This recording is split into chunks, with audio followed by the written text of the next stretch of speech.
Como foi possível que Galileu Galilei, daqui da Terra, utilizando apenas um telescópio rudimentar, um pouco de matemática e muita engenhosidade, tenha conseguido determinar o tamanho de montanhas na Lua?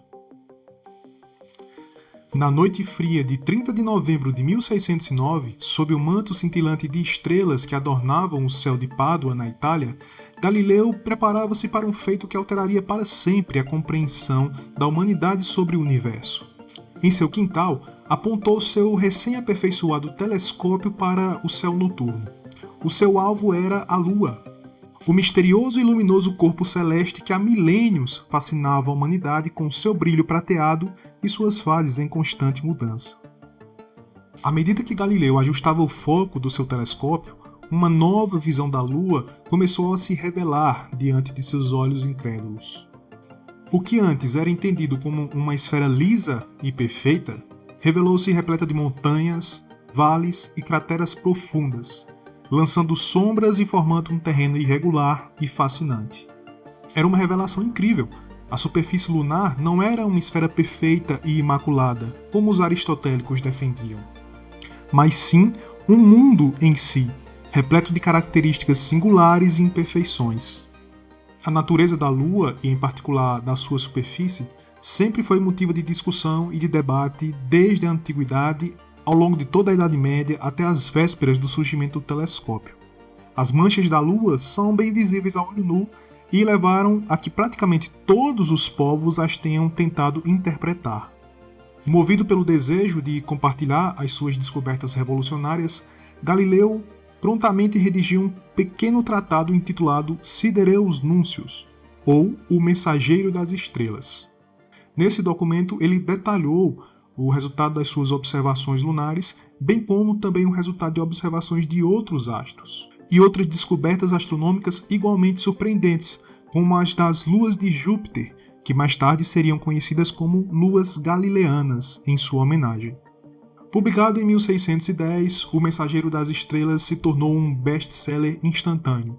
Sua tiragem inicial de 550 cópias se esgotou em pouco tempo. Consequentemente, em 1611, Galileu se tornou o filósofo natural mais famoso da Europa.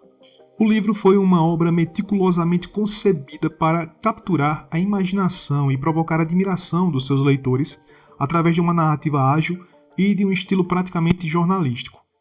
Aqui o foco ele está na essência das descobertas de Galileu, com explicações simplificadas ao essencial, evitando-se a menção a outros autores ou até mesmo evitando o embate com outras obras clássicas ou autores contemporâneos. Quanto às observações que fez da Lua, Galileu descreveu assim o que viu pelas lentes do telescópio. De certo, vemos que a superfície da Lua não é lisa, regular e perfeitamente esférica, como tem acreditado um grande número de filósofos em relação a este e outros corpos celestes, mas pelo contrário, é áspera, irregular e cheia de depressões e saliências, e é como a face da própria Terra, que é marcada aqui e ali por cordilheiras de montanhas e vales profundos. Entre 30 de novembro e 18 de dezembro de 1609, Galileu fez diversas observações da Lua e nas suas 4 fases, fazendo cuidadosos desenhos do que via.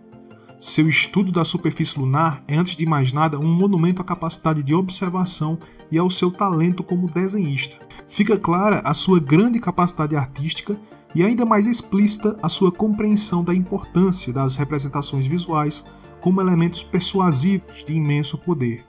No Sidereus Nuncius, Galileu apresentou 4 desenhos da Lua em diferentes fases, procurando, muito mais do que uma cartografia precisa da Lua, fazer uma descrição visual dos diferentes tipos de acidentes e relevos da superfície lunar e a sua semelhança com os correspondentes terrestres. A cada noite subsequente, Galileu voltava a olhar o céu e fazer um registro do que via de forma meticulosa. Ele notou que a linha que separava a parte iluminada da parte escura da Lua, chamada de terminador, era irregular, o que corroborava suas observações sobre a topografia lunar. Essas descobertas eram de uma magnitude inimaginável, pois desafiavam a crença de uma cosmologia perfeita e imutável que haviam dominado o pensamento científico e filosófico durante séculos. No lado escuro da Lua, junto ao terminador, Galileu conseguiu ver pontos luminosos, que interpretou como sendo montanhas muito altas na Lua, que eram tão altas que podiam ser iluminadas pelo Sol quando este estava prestes a subir no horizonte lunar. Tomando a distância entre esses pontos luminosos e o terminador, Galileu conseguiu estimar o tamanho de algumas dessas montanhas. Mas como é possível fazer isso? Vamos considerar um triângulo cujos vértices são o centro C da Lua, o topo de uma montanha M, no lado escuro da Lua, que consiga captar um raio solar, e o ponto T do terminador, onde esse raio resvala na superfície lunar. Perceba que esse triângulo é na verdade um triângulo retângulo. O segmento de reta TM, de T a M, é tangente à superfície lunar em T, e representa a distância entre a montanha e o terminador. Perpendicular ao segmento TM, temos o segmento CT, de C a T, que é simplesmente o raio da Lua. Se a montanha tem altura h, o comprimento do segmento CM, que é a hipotenusa do triângulo, é R mais h. Portanto, pelo teorema de Pitágoras, devemos ter R mais h ao quadrado igual a R quadrado mais D quadrado. O que, fazendo algumas manipulações matemáticas simples, nos leva a D quadrado igual a 2RH mais H ao quadrado. Como a altura de qualquer montanha na Lua é muito menor do que o raio da própria Lua, podemos desconsiderar o termo H ao quadrado, uma vez que ele é muito pequeno em relação aos outros termos da equação. Dividindo ambos os lados da equação por 2R ao quadrado e fazendo mais algumas manipulações matemáticas, obtemos H sobre R igual a meio vezes D sobre R ao quadrado.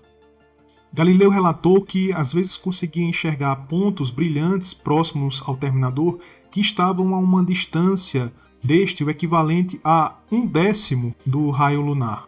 De forma que, para essas montanhas, H sobre R é igual a 1 sobre 200.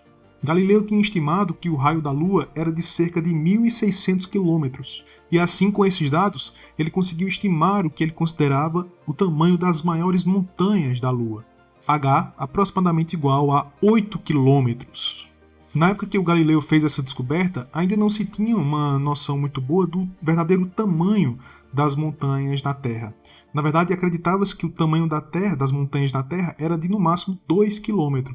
Porém, hoje sabemos que existem montanhas muito maiores na Terra, como o Monte Everest, que tem uma altura de 8,8 km.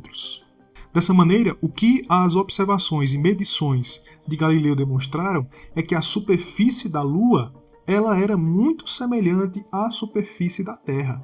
Hoje sabemos que as montanhas lunares alcançam alturas entre 4 km e 8,5 km, o que está dentro das estimativas de Galileu.